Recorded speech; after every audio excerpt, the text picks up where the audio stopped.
नमस्कार, स्वागत है आपका सीएनबीसी आवाज मोतीलाल ओसवाल बजट हेडक्वार्टर्स में।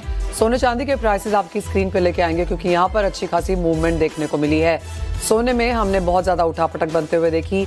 एक समय पर सोने में करीबन 5% तक की गिरावट भी दर्ज की गई थी, लेकिन उसके बाद हल्की सी बढ़त के साथ फिलहाल कारोबार बनता हुआ नजर आया और लोज से हमने यहाँ पर प्राइसेस को उठता हुआ देखा। वो आपकी स्क्रीन पे लेके आएंगे। आप देख सकते हैं पॉजिटिव टेरिटरी में अब यहाँ पर सोने के प्राइसेस बनते हुए नजर आए हैं। जहां तक चांदी की बात है, वह एक समय पर भाव यहाँ पर 14-15% तक गिर चुके थे। अब यहाँ पर करीबन 6% की गिरावट के साथ कारोबार, यानी कि अच्छी वॉल्टिलिटी के साथ यहाँ पर हमने ट्रेड होते हुए देखे हैं। लेकिन यहाँ से कैसे किया जाए कारोबार, किस तरह से मार्जिन्स पे नजर रखनी चाहिए, इन सब पर चर्चा करने के लिए हमारे साथ हैं एसएमसी ग्लोबल सिक्योरिटीज से वंदना भारती, एक्सिस सिक्योरिटीज से देव्या गुगलानी, एंजल वन से प्रथमेश माल्या एंड आनंद राठी के डायरेक्टर नवीन नावथुर। आप सबका कार्यक्रम में स्वागत है। वंदना, जिस तरह से हमने यहाँ पर चांदी से शुरुआत पहले कर लेते हैं, जिस तरह से चांदी में मूव्स बनते हुए नजर आए हैं, 4,25,000 का हाई हमने यहाँ पर 29 को बनता हुआ देखा था और उसके बाद आज यहाँ पर 2,20,000 का लो है, यानी आधी होती हुई नजर आई है चांदी 2 ट्रेडिंग सेशंस में। जी मनीषा, और मुझे लग रहा है कि अभी थोड़ा सा यहाँ पे एक इम्पैक्ट आना बाकी है, अभी डस्ट सेटल नहीं हुआ है इस मार्केट का। और आज जब कॉमिक्स ओपन होगा तो फिर हमें वहां का रिएक्शन देखना काफी जरूरी है। लेकिन इस बीच में मैंने इस डेवलपमेंट में एक चीज देखा है, जो एमसीएक्स गोल्ड और सिल्वर काफी प्रीमियम पे थे, खासकर कि चांदी यहाँ पे 30-35 हजार के प्रीमियम पे थी। अभी मैं कैलकुलेट कर रही थी, ये बिल्कुल अब कम होके आपको माइनस में इनफैक्ट आ रहा है, -237। तो मुझे लग रहा है कि हम जो यहाँ पे हायर प्राइस पे कर रहे थे वो अब हमें यहाँ पे नहीं देना पड़ रहा है। लेकिन मुझे लग रहा है कि एक जो रिएक्शंस हैं वो अभी इवनिंग ट्रेडिंग सेशन में आना मतलब बाकी है। और ओवरऑल मुझे लग रहा है कि एक करेक्शन अभी यहाँ पे और भी आ सकता है, लगभग 215-220 वाला जो जोन है वो देख सकते हैं। लेकिन अभी जो रिकवरी हुई है वो बहुत एक क्रूशियल रिकवरी है और मुझे लग रहा है कि यहाँ पे टेक्निकल लेवल्स वाइज जाना होगा। 82 से ऊपर यहाँ पे क्लोजिंग होती है तो हम कह सकते हैं कि एक हल्की रिकवरी यहाँ से शुरू हो सकती है। चांदी में थोड़ा स्लो होगा, लेकिन यहाँ पे एटलीस्ट जो प्रोसेस है वो स्टार्ट हो सकता है।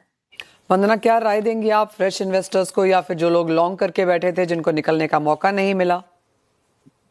मुझे लग रहा है कि वो हायर लेवल्स अगर जिन्होंने फ्राइडे अगर नहीं निकला है तो वो हायर लेवल्स तो उन्हें यहाँ पे नहीं मिलेंगे और वहां पे उन्हें एग्जिट करना होगा प्रॉफिट में ही। और मार्जिन यहाँ पे बहुत हायर साइड है तो मार्जिन का पैनिक अलग है, उन्हें मैं कहूंगी कि वो आप सेटल करिए। लेकिन यहाँ पे ये भी बोलना मुश्किल है कि आप यहाँ पे आप इसे होल्ड करके चलिए।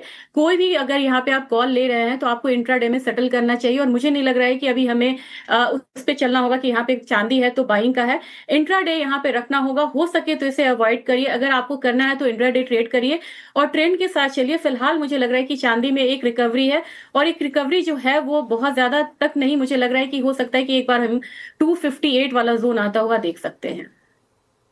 ऑलराइट, वंदना, एक वर्स्ट केस सिनेरियो मतलब चांदी का कहां सपोर्ट बनता हुआ नजर आएगा? एक तो वो लेवल, और आपको लगता है कि जो ईयर एंड टारगेट्स हैं, ग्लोबल बैंक्स का तो कहना है कि ईयर एंड टारगेट्स अभी भी त्यों के त्यों हैं, नियर टर्म वॉल्टिलिटी देखने को मिलेगी। लेकिन जिन लोगों को लग रहा था कि $6,000 पर आउंस लेवल देखने को मिलेंगे, उनको अभी भी लगता है कि वो लेवल्स देखने को मिलेंगे, गिवन द फैक्ट कि अगले 2-3 क्वार्टर्स यहाँ पर काफी चौपी रह सकते हैं। तो वर्स्ट केस सिनेरियो नीचे में और आपका ईयर एंड टारगेट। मुझे यहाँ पे लगता है कि फंडामेंटल्स में कोई भी चेंजेस नहीं है और ये करेक्शन फॉर गुड है और थोड़ा इन्फ्लेशन से भी यहाँ पे हम बचेंगे। चांदी में जो गिरावट आई है और वर्स्ट केस मुझे 2 चीज यहाँ पे लग रही है। एक $65 पे काफी ज्यादा पोजीशंस बनी हुई है, उसे हमें ध्यान में रखना होगा कि जो रैली आई है, करेक्शन आया है 2 दिनों में, एक $65 हमें मान के चलना होगा वर्स्ट केस में। और अपसाइड मुझे लग रहा है कि फिलहाल के केस में मुझे लग रहा है कि $100 से 105 वाला डॉलर का एक ईयर एंड वाला हमारा रहना चाहिए। ईयर एंड नहीं, मतलब फर्स्ट हाफ में यहाँ पे कहना चाहूंगी, क्योंकि सेकेंड हाफ में जब एक बार इंटरेस्ट रेट कट का जब साइकिल शुरू होगा वहां पे मुझे लग रहा है कि चांदी को यहाँ पे सपोर्ट मिलता हुआ दिखेगा। तो मुझे लग रहा है कि दोबारा हम 110 के करीब यहाँ पे जा सकते हैं। वर्स्ट ये $65 का है और अपने बाजार की बात की जाए तो मुझे लग रहा है कि 2 लाख के करीब, 2,10,000 के करीब एक यहाँ पे एक सपोर्ट मिलना चाहिए।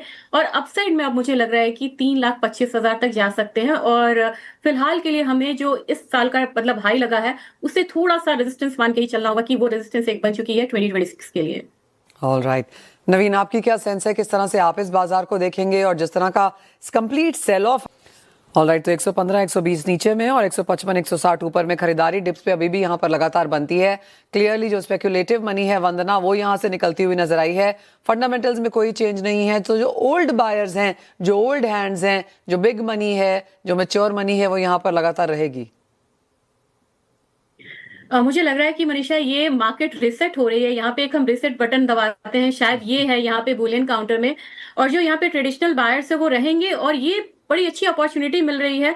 थ्रू आउट 2025 हम लोगों ने सिर्फ ये सुना है कि हमें मौका नहीं मिला एंटर होने का, ये मौका है। और मुझे लग रहा है कि केविन यहाँ पे आए हैं, लेकिन यहाँ पे जो मेन जो कहते हैं ना ट्रम्प कार्ड, वो तो ट्रम्प खुद है यहाँ पे गोल्ड के लिए। तो जब तक उनका ये कार्यकाल है, मुझे लग रहा नहीं है कि गोल्ड यहाँ से बहुत ज्यादा नीचे गिरेगा। सेंट्रल बैंक्स यहाँ पे बाइंग करते रहेंगे, और फेथ जो है ना, अनक्वेश्चनेबल एक करेंसी थी डॉलर, अब वहां पे क्वेश्चन उठ रहा है। तो मुझे लग रहा है कि इसका सबसे ज्यादा फायदा गोल्ड को ही मिलेगा। $4300 $4400 एक मुझे लग रहा है कंसोलिडेशन जोन है। मैं कैलकुलेट कर रही थी, ये हमारे यहाँ अगर हम प्रीमियम ना डाले तो ये कहीं ना कहीं आपको आ रहा है 1,34,000 वाला। मुझे लग रहा है कि 1,34,000 35,000 और फिबोनाची पे भी टेक्निकली भी ये लेवल्स बन रहे हैं। वो एक बढ़िया लेवल है जहां तक कि यहाँ पे हम सोच सकते हैं कि ये डाउनसाइड जा सकता है। हालांकि मार्केट ने यहाँ से एक रिकवरी अच्छी दिखाई है। मुझे लग रहा है कि वो एक बेस केस होगा गोल्ड के लिए। अपसाइड में मुझे लग रहा है कि प्राइसेस एक बारी 1,55,000 तक जा सकता है। तो टेम्परली यहाँ पे एक कंसोलिडेशन जोन में हो सकता है गोल्ड। लेकिन मुझे लग रहा है कि जो इसका ट्रेडिशनल जो क्वार्टर होता है, जो स्ट्रॉन्ग क्वार्टर है अक्टूबर वाला, जो लास्ट क्वार्टर है, वहां पे आते आते गोल्ड एक बार फिर से जो है वो आउट परफॉर्म करती हुई नजर आएगी। और हर करेक्शन पे मुझे लग रहा है कि बाइंग यहाँ पे निकल के आएगी, चाहे ETF हो, चाहे वो फिजिकल हो। क्योंकि ये जो क्रैश आया है ना, इसमें लोग निकलने की नहीं सोच रहे हैं। जितनी भी क्वेरीज आ रही हैं हमें, वो ये क्वेरीज आ रही हैं कि हम कहाँ पे एंटर करें, अभी करें या थोड़ा वेट करें। मींस कि बायर्स जो है वो रेडी हैं। वेल जी हाँ, जिस तरह की मुनाफा वसूली आई है, काफी सारे लोग ये भी जानना चाहते हैं कि क्या सोना खरीदने का ये समय सही समय है इन्वेस्टमेंट के तौर पर या ज्वेलरी के तौर पर। स्पेशली इंडियन मार्केट्स में तो बायर्स हमेशा हर समय यहाँ पर रहते ही हैं। MCX पे अगर ट्रेड करना हो तो 20% का मार्जिन, इनिशियल मार्जिन है यहाँ पर। चांदी के मुकाबले काफी कम, लेकिन चांदी की जिस तरह की वॉल्टिलिटी रही है वो शायद हमने सोने में in any case in that sense तो बनते हुए देखी भी नहीं है। दिव्या, आपका क्या? वंदना? मैं 60-40 रखूंगी। And Divya, 60 gold 40 silver. Got that. मेरा भी ऑलराइट, 2025 की शुरुआत में ये काफी ऑपोजिट था, चांदी की तरफ ज्यादा झुकाव था। चांदी ने उस तरह के रिटर्न्स भी दिए हैं, लेकिन जिस तरह से चांदी ने वॉलेटिलिटी दिखाई है, क्लियरली शायद वो काफी हद तक इसको प्ले आउट कर चुकी है। अब 2026 की जहां तक बात है, हमारे सभी एक्सपर्ट्स मानते हैं सोना बेहतर निवेश है, बेहतर रिटर्न्स भी देगा, कम रिस्क भी है। और जिस तरह का पोर्टफोलियो एलोकेशन सोने चांदी के बीच में हमारे एक्सपर्ट्स कर रहे हैं, काफी क्लियर है कि यहाँ पर सोना बेहतर चॉइस रह सकता है। बहुत शुक्रिया आप सभी का हमारे साथ यहाँ पर आज जुड़ने के लिए और वो मुश्किल समय में किस तरह से कारोबार किया जाए वो समझाने के लिए। इसी के साथ फिलहाल इस कार्यक्रम में इतना ही समय है, मुझे दीजिए इजाजत। हम ब्रेक के बाद लेकर आएंगे आवाज समाचार।